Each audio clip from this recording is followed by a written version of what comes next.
সাহেব চরমনাই, হযরত পীর সাহেব চরমনাই।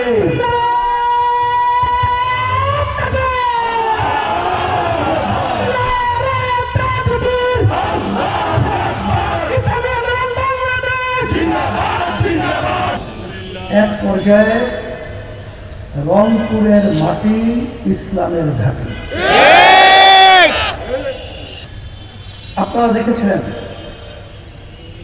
বাংলাদেশ স্বাধীন হয়েছে 53 বছর চলছে।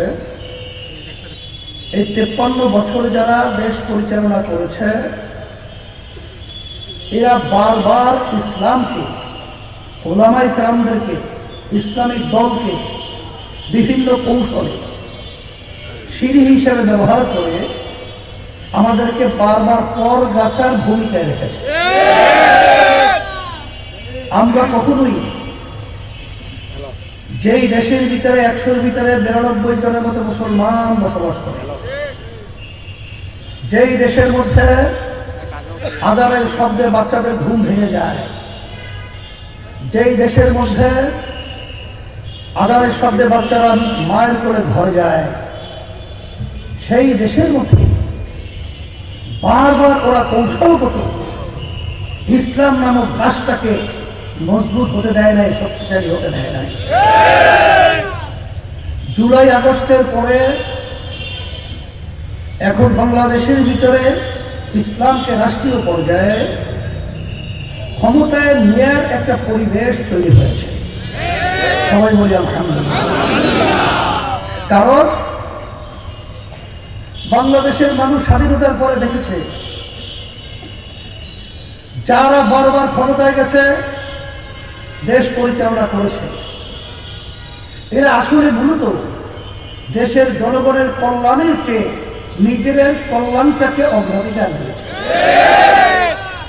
তাদের পরিচালনায় সুন্দর বাংলাদেশটা তাম দুনিয়ার ভিতরে একবার নয়, দুইবার নয়, 5 বার চোরের দিক থেকে ফার্স্ট হয়েছে। তাম দুনিয়া দেখেছে তাদের পরিচালনায় এদেশের হাজার হাজার মায়ের কোল সন্তান হারা হয়েছে। তারা দেখেছে এই দেশের মধ্যে অত্যাচার এবং ক্ষমতার লোভিয়া আমাদের ভবিষ্যৎ প্রজন্ম, মেধাবী মেধাবী ছেলেগুলোকে, হাফেজদেরকে, আলেমদেরকে, সালাম আমার ভাইদেরকে ওরা গুলি করে, অত্যাচার করে তাদের 500-র উপরে আমার বাংলাদেশের সন্তানগুলো চোখ হারা হয়ে গেছে। আজকে তারা আলোর চোখ দেখছে না। আজকে হাজার হাজার পঙ্গু হয়ে তাদের জীবন বিসর্জন হয়েছে, বিপন্ন হয়েছে। ইসলামী আন্দোলন বাংলাদেশ আলহামদুলিল্লাহ আপনাদের দোয়ায় 1987 সালে প্রতিষ্ঠিত হওয়ার পরেও আমাদের দলীয় মার্কায় কোন এমপি কিন্তু আমাদের সংসদে যায় নাই। এই কথার মাধ্যমে আমরা কি বুঝলাম? তাহলে আমরা কি খুব একটা ছোট বা একটা দুর্বল দল, ঠিক না? না। ইসলামী আন্দোলন বাংলাদেশ আল্লাহ রহমত আপনাদের দোয়ায় এখন বাংলাদেশের 300 আসনই প্রার্থী দেওয়ার মতো যোগ্যতা আল্লাহ আমাদেরকে দান করেছে।